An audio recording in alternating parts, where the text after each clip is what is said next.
नमस्कार प्रिय विद्यार्थियों, आप सभी का स्वागत है आपके अपने YouTube channel Shukla study point में। आज की वीडियो के माध्यम से हम लोग चर्चा करेंगे बीए, बीएससी, बीकॉम, बीएससी एजी, बीएससी होम साइंस। अगर आप यूजी के प्रथम सेमेस्टर में हैं, दीनदयाल उपाध्याय गोरखपुर विश्वविद्यालय में पढ़ रहे हैं, तो आपके लिए लेक्चर बहुत ही महत्वपूर्ण है। उसमें राष्ट्र गौरव का पेपर होता है। राष्ट्र गौरव का पेपर आपका कहीं पर भी हो तो आप इस वीडियो को जरूर देख लीजिएगा, क्योंकि इससे बनने वाले मोस्ट इंपोर्टेंट 100 एमसीक्यूज के बारे में चर्चा करेंगे। पिछले 2 सालों के पेपर को मैं सॉल्व करवाने वाला हूं, तो टॉप 100 एमसीक्यूज होंगे 2026-27 की परीक्षा के लिए इंपॉर्टेंट होंगे। आइए मैं पेपर को सॉल्व करवाने का प्रयास करता हूं। यहीं से क्वेश्चंस आएंगे, मैं चीज़ों को समझाने का प्रयास करूंगा। जैसे एक क्वेश्चन है तो उससे अगले साल कौन से क्वेश्चन बन सकते हैं, इस तरीके का मैं सॉल्व करवाता हूं। ठीक है, तो आइए जानने का प्रयास करते हैं।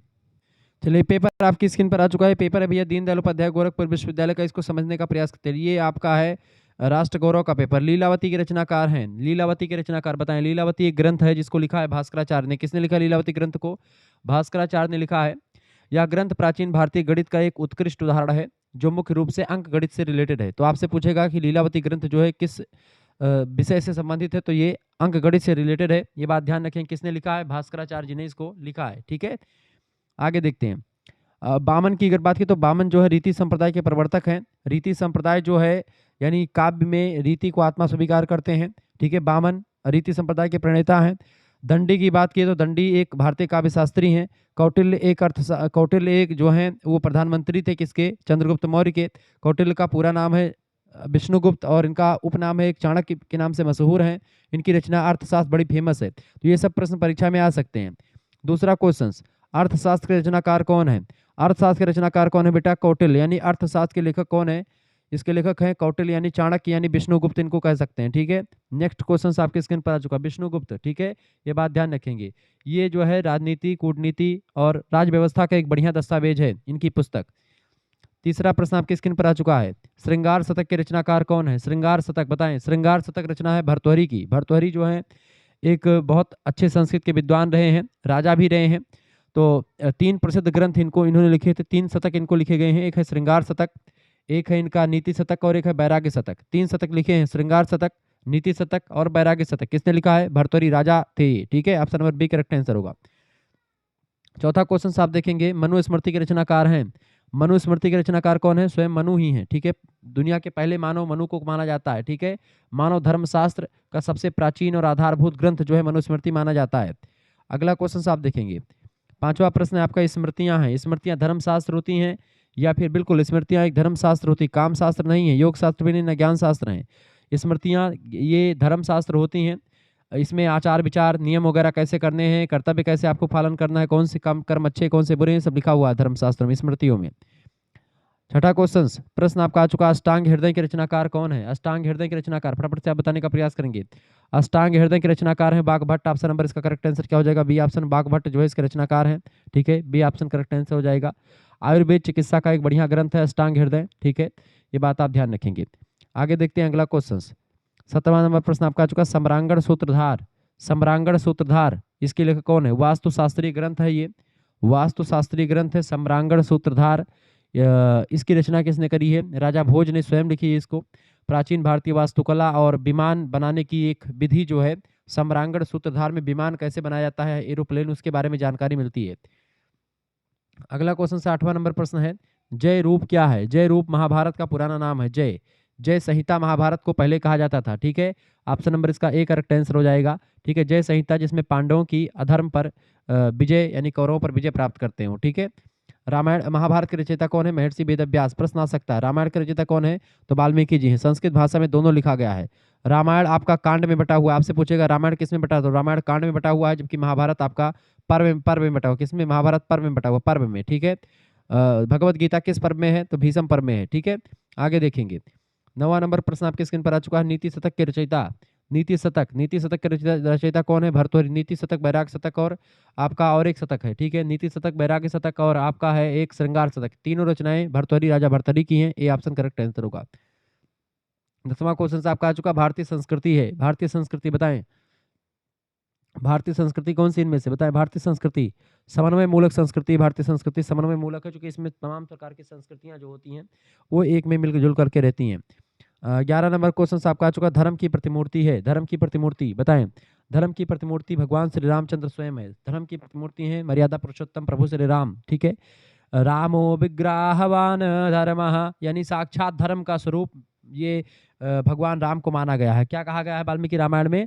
क्या लिखा है कि रामो विग्रहवान धर्मः, यानी कि राम जो है स्वयं साक्षात धर्म की मूर्ति हैं। अगला क्वेश्चन 12 नंबर प्रश्न है, गोरक्ष शतक के लेखक कौन है? गोरक्ष शतक पुस्तक किसने लिखी है? तो ये गोरखनाथ ने स्वयं लिखी है। नाथ संप्रदाय के प्रवर्तक हैं, गुरु हैं गोरखनाथ जी।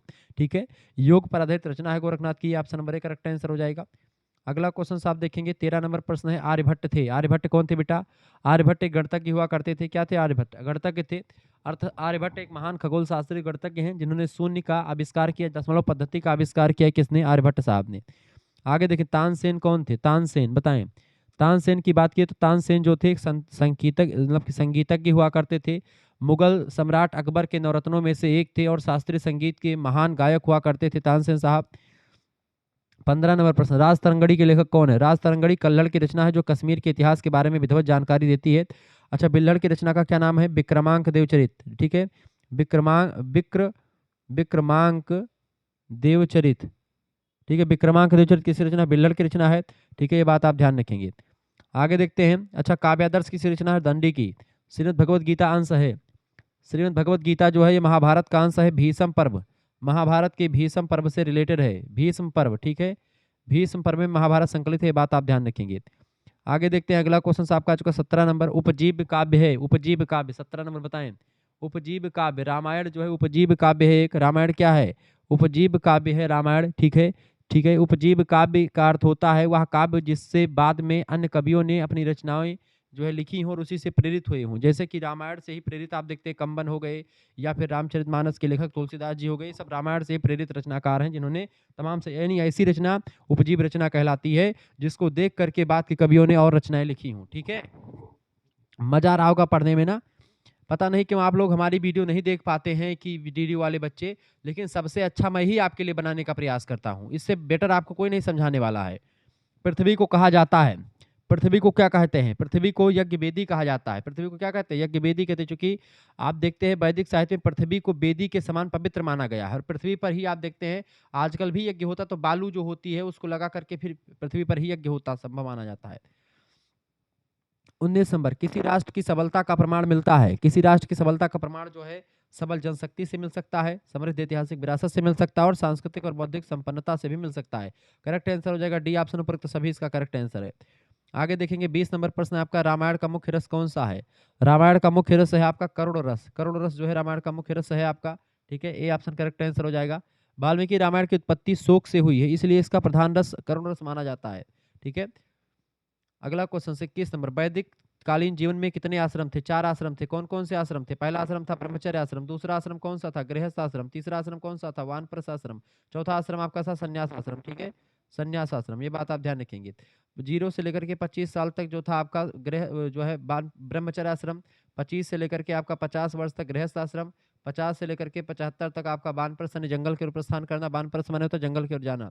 ठीक है, और 75 से लेकर के 100 वर्ष तक यानी 100 साल तक संन्यास आश्रम माना जाता है।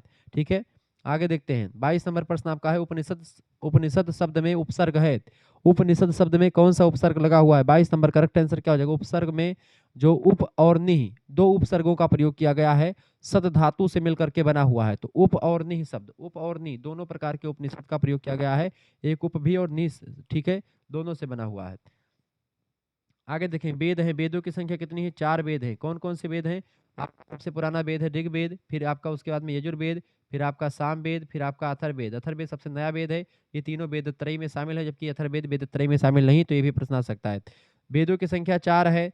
ठीक है, आश्रमों की संख्या 4 है, वर्णों की संख्या 4 है, पुरुषार्थों की संख्या 4। 4 वर्ण कौन कौन से हैं? ब्राह्मण मुखमासीद बाहु राजान्याकृतः उरुतदभ्याम शूद्रो जातः। ब्राह्मण क्षत्रिय वैश्य और शूद्र, ये 4 वर्ण है। धर्म अर्थ काम और मोक्ष, ये 4 जो है पुरुषार्थ हैं। ठीक है, गृहस्थ ब्रह्मचर्य, गृहस्थ, वानप्रस्थ और संन्यास, ये 4 आश्रम है बेटा। और इसके अलावा आपके वेद 4 हैं, ऋग्वेद, यजुर्वेद, सामवेद और अथर्ववेद, ये 4 वेद होते हैं, ये बात आप ध्यान रखेंगे। आगे बढ़ते हैं।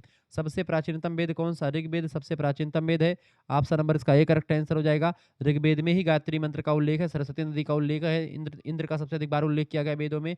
वेदों को अपौरुषीय कहा जाता है। वेदों की रचना किसी पुरुष ने नहीं की है, इसीलिए इसको अपौरुषीय कहते हैं। वेदों को श्रुति परंपरा का कहा जाता है, क्योंकि इसको पहले लिखा नहीं गया, पहले इसको याद याद करके लोग आगे बढ़े, इसीलिए इसको श्रुति परंपरा सुन सुन करके इसको लोगों ने सीखा है।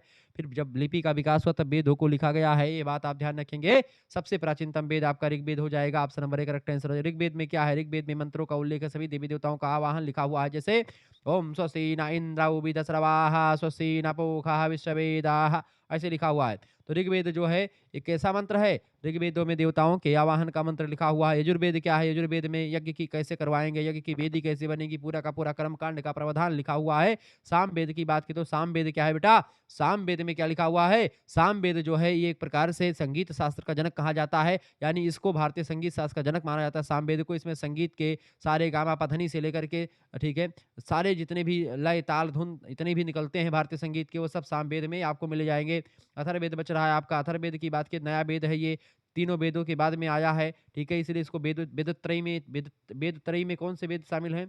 वेदत्रयी में, त्रयी माने होता है तीन, वेदत्रयी, तीन वेद, ये तीनों वेदत्रयी में शामिल है, जबकि अथर्ववेद वेदत्रयी में शामिल नहीं है। ये नया वेद है, इसमें जादू टोना टटका भूत प्रेत भगाने की पूरा कला और इसके औषधि औषधि के बारे में खूब बताया गया है। अथर्ववेद वो है, ठीक है, ये बात आप ध्यान रखते हैं। इसका करेक्ट आंसर क्या? सबसे प्राचीनतम वेद आपका ऋग्वेद है, ए ऑप्शन। ऋग्वेद में कितने मंडल हैं? 10 मंडल हैं। अगला क्वेश्चन 25 नंबर प्रश्न, ईश उपनिषद संबंधित है। ईश उपनिषद किससे रिलेटेड है? ईश उपनिषद की अगर बात की बेटा तो ईश उपनिषद जो है यजुर्वेद से संबंधित है। ऑप्शन नंबर इसका डी करेक्ट आंसर हो जाएगा, यजुर्वेद से रिलेटेड है। ईश उपनिषद जो है यजुर्वेद का अंतिम अध्याय को ईश उपनिषद कहते हैं, ये बात आप ध्यान रखेंगे। आगे बढ़ते हैं। अगला क्वेश्चन, शुक्ल तथा कृष्ण शब्द का किस बेसिस है? शुक्ल यजुर्वेद और कृष्ण यजुर्वेद, तो यजुर्वेद से रिलेटेड है। शुक्ल और कृष्ण जो है यजुर्वेद की दो मुख्य शाखाएं हैं, शुक्ल यजुर्वेद और Krishna Yajurveda. Yajurveda option number C correct answer हो जाएगा। सत्यमेव जयते का संबंध किस उपनिषद से है? सत्यमेव जयते, सत्यमेव जयते बेटा मुंडक उपनिषद से लिया गया है। भारत का यह राष्ट्रीय आदर्श वाक्य है, ठीक है, मुंडक उपनिषद से लिया गया। Mundak Upanishad option number A correct answer हो जाएगा। अगला क्वेश्चन आप देखेंगे, अर्थशास्त्र ग्रंथ है। अर्थशास्त्र ग्रंथ किसका है? अर्थशास्त्र जो है कौटिल्य का ग्रंथ है, लेकिन ये राजनीति शास्त्र पर लिखा गया है। ये इकोनॉमिक्स का ग्रंथ नहीं बल्कि पॉलिटिकल साइंस का ग्रंथ है, ये बात आप ध्यान रखें। राजकाज के सिद्धांतों का वर्णन इसमें किया गया है, अर्थशास्त्र ने किया है। शून्य की खोज किसने करी थी? शून्य की खोज किसने करी थी भैया? शून्य की खोज आर्यभट्ट साहब ने करी थी। भारत ने ही विश्व को शून्य की अवधारणा दी, दशमलव की अवधारणा दी। किसने? भारत ने, आर्यभट्ट साहब ने। Option number A correct answer हो जाएगा। पाइथागोरस प्रमेय आप सभी लोग जानते हैं। पाइथागोरस प्रमेय, minus B plus minus under root B square minus 4ac upon 2a, याद करो कक्षा 10। इसमें पाइथागोरस प्रमेय के द्वारा जो द्विघात समीकरण होता था उसको हल किया जाता था, मुझे आज भी याद है, ठीक है। अगला क्वेश्चन चलेंगे, समझने का प्रयास करते हैं। 30 नंबर प्रश्न, त्रिभुज की कितनी भुजाएं होती भैया? त्रि माने तीन, भुज माने होता भुजाएं, त्रिभुज की 3 भुजाएं होती हैं। ऑप्शन नंबर इसका बी करेक्ट आंसर हो जाएगा। त्रिभुज की 3 भुजाएं होती, 3 सरल रेखाओं से घिरी बंद आकृति को त्रिभुज कहते हैं। आप बार बार कक्षा 10 में इस प्रश्नों को पढ़े होंगे। चले, 4 भुजाओं से घिरी आकृति को, अब 4 भुजाओं से घिरी आकृति को चतुर्भुज, 5 भुजाओं से पंचभुज, 6 भुजाओं से षठभुज। अब इसको तो कौन नहीं जानता है, चतुर्भुज हो जाए भैया। आगे देखो, अद्वैत सिद्धांत के आचार्य, अद्वैत, आ माने नहीं, द्वैत माने दो भगवान नहीं, एक भगवान है। अद्वैतवाद सिद्धांत के प्रवर्तक कौन है? अद्वैत सिद्धांत के आचार्य हैं शंकराचार्य महोदय। Option number A correct answer हो जाएगा। अद्वैत वेदांत, वे मानते हैं कि ब्रह्म ही एकमात्र सत्य है, जीव ब्रह्म से अलग है। ईश्वर ब्रह्म जीव अविनाशी, तो ईश्वर ही सत्य है, वही वही ब्रह्म एकमात्र सत्य है, बाकी सब नश्वर है, बाकी सब कब नष्ट हो जाए कुछ पता नहीं। यानी ईश्वर आत्मा नहीं बल्कि परमात्मा ही सब कुछ है। वल्लभाचार्य कौन है? वल्लभाचार्य सूरदास जी के गुरु जी का नाम है। अगला क्वेश्चन, राष्ट्र के निर्माण में मूल घटक नहीं है। राष्ट्र के निर्माण में मूल घटक कौन नहीं है? बोली जो है राष्ट्र के निर्माण मूल घटक नहीं, बाकी भूमि, जन और संस्कृति ये राष्ट्र के निर्माण के मूल घटक हो सकते हैं, ये बात आप ध्यान रखेंगे, ठीक है। आगे देखते हैं, अगला क्वेश्चन आपका 34 नंबर प्रश्न आपका आ चुका है, फटाफट से आप देखने का प्रयास करेंगे। प्रश्न है, प्राचीन भारतीय गणराज्य महाजनपद संख्या में थे। प्राचीन भारतीय गणराज्य महाजनपद संख्या में कितने थे? 34 नंबर। करेक्ट आंसर क्या हो जाएगा इसका? 6ठी शताब्दी ईसा पूर्व भारत में 16 शक्तिशाली जनपद हुआ करते थे। ऑप्शन नंबर इसका बी करेक्ट आंसर हो जाएगा। 16 महाजनपद थे, ठीक है। सबसे महत्वपूर्ण जनपद कौन सा था? मगध। रामायण में कुल कितने कांड और सर्ग हैं? रामायण बेटा आपका कांडों में बटा हुआ है, ठीक है। रामायण आपका कांड में बटा हुआ है, तो 7 कांड है और 500 सर्ग हैं इसमें। 7 कांड और 500 सर्ग, option number A correct answer हो जाएगा इसका। ए ऑप्शन जिन बच्चों ने लगा दिया उनका राइट आंसर है। 36 नंबर क्वेश्चन आपका आ चुका है। प्रश्न है, रामानुज संस्थापक है। रामानुज किसके संस्थापक है बेटा? रामानुज, बताएं रामानुज। रामानुज किसके संस्थापक हैं? रामानुज। 36 नंबर, रामानुज जो है ये विशिष्ट अद्वैतवाद के जो है संस्थापक हैं। शंकराचार्य के अद्वैतवाद के उत्तर में यह दर्शन दिया गया, उनके बाद में रामानुज आए और विशिष्ट अद्वैतवाद की बात करते हैं। विशिष्ट अद्वैत रामानुज का जो है option number A correct answer होगा। नंददास कौन है? नंददास की बात की तो कृष्ण भक्त शाखा के कवि हैं, अष्टछाप के लेखक हैं, कृष्ण भक्त शाखा से संबंधित है। Option number A correct answer हो जाएगा, ठीक है। ज्ञान मार्ग की शाखा के प्रवर्तक कौन है? वो है कबीर दास जी। कबीर दास रामानंद के गुरु, रामानंद के शिष्य हैं, ध्यान रखेंगे। मलोक दास, कबीर दास, ये सब, ठीक है। संत रविदास। प्रेम भक्त शाखा मलिक मोहम्मद जायसी से रिलेटेड है। राम भक्त शाखा के तुलसीदास जी से, कृष्ण भक्त शाखा सूरदास जी से, ठीक है, ध्यान रखेंगे। दशमलव पद्धति के आविष्कारक कौन है? दशमलव पद्धति के आविष्कारक हैं आर्यभट्ट। ये बात ध्यान है, कौन है बेटा? आर्यभट्ट। ऑप्शन नंबर इसका डी करेक्ट आंसर हो जाएगा। अंकगणित के स्थानमान और दशमलव का प्रयोग सबसे पहले इन्होंने शुरू किया है, ये बात आप ध्यान रखेंगे। आगे देखेंगे 39 नंबर प्रश्न, एकात्म मानववाद के प्रणेता हैं। एकात्म मानववाद के प्रणेता 39 नंबर, एकात्म मानववाद के प्रणेता पंडित दीनदयाल उपाध्याय है। यह दर्शन व्यक्ति, समाज और ब्रह्मांड के आपसी संतुलन की बात करता है। डॉक्टर जो है भी जो किसने? पंडित दीनदयाल उपाध्याय का है ये। Option number A correct answer होगा। 40 नंबर प्रश्न आपका आ चुका। कबीर हैं, कबीर किस भाषा के हैं? कबीर किस धारा के हैं? तो कबीर जो है ये आपका ज्ञान मार्ग की शाखा कवि हैं। ऑप्शन नंबर इसका सी करेक्ट आंसर हो जाएगा, ठीक है। कबीर का जन्म कब हुआ था? बताएं। 1398 में हुआ था। नीरू और नीमा नाम के जुलाहे ने इनका पालन पोषण किया था। एक बीजक इनके ग्रंथ का नाम है, जो कि उनके वाणियों का संग्रह है। अगला क्वेश्चन आप देखेंगे, संविधान सभा में प्रारूप समिति के अध्यक्ष कौन थे? संविधान सभा में प्रारूप समिति के अध्यक्ष बताएं। संविधान सभा में प्रारूप समिति के अध्यक्ष कौन थे? 41 नंबर करेक्ट आंसर क्या हो जाएगा? संविधान सभा में प्रारूप समिति के अध्यक्ष थे बाबा साहेब भीमराव अम्बेडकर। ऑप्शन नंबर इसका बी करेक्ट आंसर हो जाएगा। 42 नंबर, सत्यार्थ प्रकाश रचना किसकी? सत्यार्थ प्रकाश ये स्वामी दयानंद सरस्वती जी की रचना है। आर्य समाज के प्रमुख जो है प्रवर्तक रहे हैं दयानंद सरस्वती जी। आर्य समाज की प्रवर्तन किया है इन्होंने। विवेकानंद जी की रचना इन्होंने रामकृष्ण मिशन की स्थापना की थी। युवा दिवस के रूप में इनका जन्म दिवस मनाया जाता है। तुलसीदास जी की बात की, रामचरितमानस इनकी फेमस रचना है, ठीक है। अगला क्वेश्चन 43 नंबर प्रश्न, अष्टांगिक मार्ग का संबंध किससे है? अष्टांगिक मार्ग का संबंध किससे? गौतम बुद्ध से। बुद्ध ने दुखों से मुक्ति पाने के लिए 8 चरणों का मार्ग बताया, समय से लेकर के समय करके है, ठीक है। तो गौतम बुद्ध जी ने बताया भी, ए ऑप्शन करेक्ट आंसर हो जाएगा इसका, ठीक है। महावीर स्वामी जो है जैन धर्म के 24वें तीर्थंकर हैं, ये बात ध्यान है। और पार्श्वनाथ भी जैन धर्म से ही रिलेटेड है। 44 नंबर प्रश्न, कर्म योग रचना है किसकी? कर्म योग जो है विवेकानंद जी की रचना है। विवेकानंद जी की रचना है कर्म योग, ठीक है। स्वामी विवेकानंद जी ने कर्म को ही पूजा माना है। अगला क्वेश्चन आपका आ चुका है, आर्य समाज के संस्थापक कौन है? आर्य समाज के संस्थापक स्वामी दयानंद सरस्वती जी, ठीक है। अगला क्वेश्चन आपका आ चुका है 46 नंबर, प्रतीत प्रतीत समुत्पादवाद प्रतीत समुत्पाद सिद्धांत है, ये बौद्ध धर्म का सिद्धांत है। ऑप्शन नंबर इसका ए करेक्ट आंसर होगा, बौद्ध धर्म का सिद्धांत है, ठीक है। आगे बढ़ते हैं, अगला क्वेश्चन आपका आ चुका है 47 नंबर, स्यादवाद सिद्धांत है। स्यादवाद बताएं। स्यादवाद सिद्धांत जैन धर्म का सिद्धांत है। ऑप्शन नंबर इसका बी करेक्ट आंसर हो जाएगा। अगला क्वेश्चन आप देखते हैं 48 नंबर, राष्ट्र गौरव का तत्व है। राष्ट्र गौरव का तत्व कौन सा इनमें से? बताएं। राष्ट्र गौरव का तत्व, राष्ट्र गौरव का तत्व इनमें से आपका है राष्ट्र प्रेम, भक्ति और चेतना ही गौरव का आधार है, ठीक है। Option number D correct answer होगा, उपरोक्त सभी इसका राइट आंसर हो जाएगा। आगे देखते हैं अगला क्वेश्चन 49 नंबर प्रश्न आपका चुका, शंकराचार्य का संबंध किससे है? शंकराचार्य का संबंध जो है अद्वैत वेदांत से है। ऑप्शन नंबर इसका सी करेक्ट आंसर हो जाएगा। आगे देखते हैं 50 नंबर प्रश्न आपका आ चुका है, तत्वमसी संबंध है। तत्वमसी किसके तत्वमसी जो है अद्वैत वेदांत से संबंधित है। अद्वैत वेदांत, ऑप्शन नंबर इसका बी राइट आंसर हो जाएगा, ठीक है। वह ब्रह्म तुम ही हो, ठीक है, यह अद्वैत वेदांत कहता है, अद्वैत सिद्धांत कहता है। तो इस तरीके से आपने 50 एमसीक्यूज के बारे में समझ लिया, विस्तार से मैंने आपको बता दिया है। क्या आप चाहते हैं कि 50 एमसीक्यूज और मैं आपको बताऊं? चलो यही देख लीजिए, तो ये क्लास आपकी 1 हो जाएगी। और अगर आपका इस पर वीडियो अच्छा खासा आ गया तो मैं क्लास 2 भी लाऊंगा इसको लेकर के, ठीक है। चलिए फिर, धन्यवाद, मिलते हैं फिर नेक्स्ट। बहुत बहुत धन्यवाद। वीडियो को लाइक कर दीजिए, चैनल पर नए हैं तो प्लीज़ चैनल को सब्सक्राइब कर दीजिएगा। तीव्र गति से मैंने आपको चीज़ों को समझा दिया, बता दिया। बहुत बहुत धन्यवाद आप सभी का।